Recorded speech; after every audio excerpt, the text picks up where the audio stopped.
The Principal Doctrines of Epicurus, Maxims 21 to 40. 21. He who has learned the limits of life knows that it's easy to provide that which removes the feeling of pain owing to want and make one's whole life perfect. So there is no need for things which involve struggle. 22. One must reason about the real goal and every clear fact to which we refer mere opinions. If not, everything will be full of indecision and disturbance. 23. If you quarrel with all your sense perceptions, you will have nothing to refer to in judging even those sense perceptions which you claim are false. 24. If you reject unqualifiedly any sense perception and do not distinguish the opinion about what awaits confirmation and what is already present in the sense perception and the feelings and every application of the intellect to presentations, you will also disturb the rest of your sense perceptions with your pointless opinion. As a result, you will reject every criterion.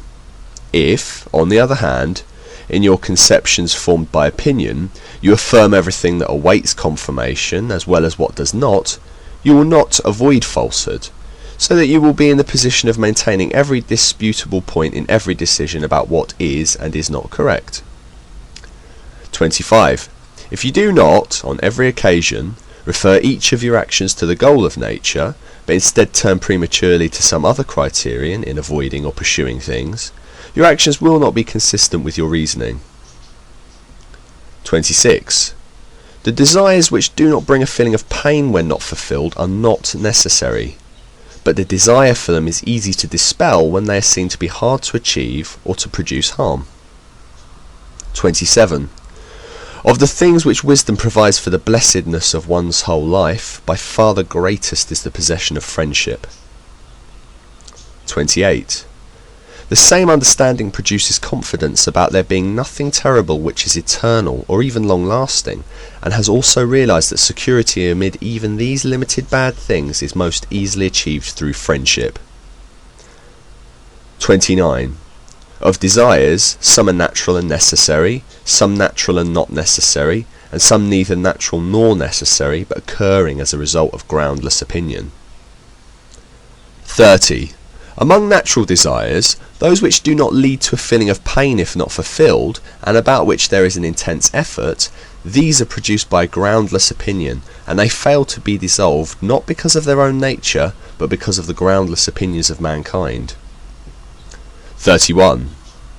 The justice of nature is a pledge of reciprocal usefulness, i.e., neither to harm one another nor be harmed.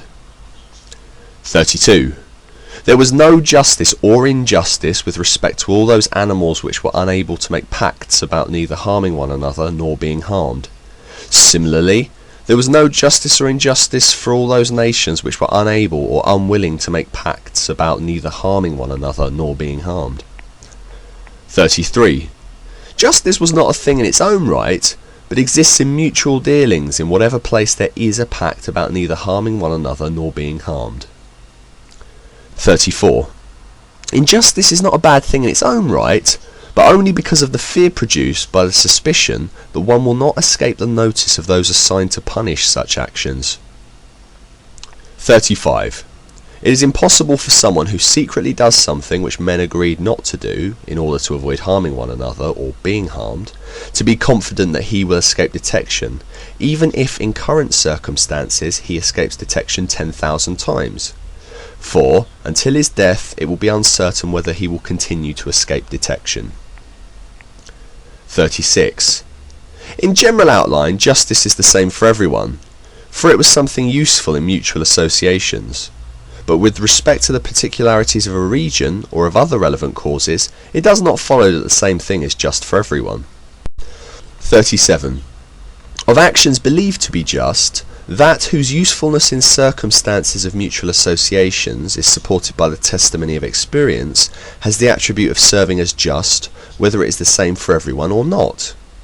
And if someone passes a law and it does not turn out to be in accord with what is useful in mutual associations, this no longer possesses the nature of justice. And if what is useful in the sense of being just changes, but for a while fits our basic grasp of justice, nevertheless it was just for that length of time, at least for those who do not disturb themselves with empty words but simply look to the facts. 38. If objective circumstances have not changed, and things believed to be just have been shown in actual practice not to be in accord with our basic grasp of justice, then those things were not just. And if objective circumstances do change, and the same things which had been just turn out to be no longer useful, then those things were just as long as they were useful for the mutual associations of fellow citizens.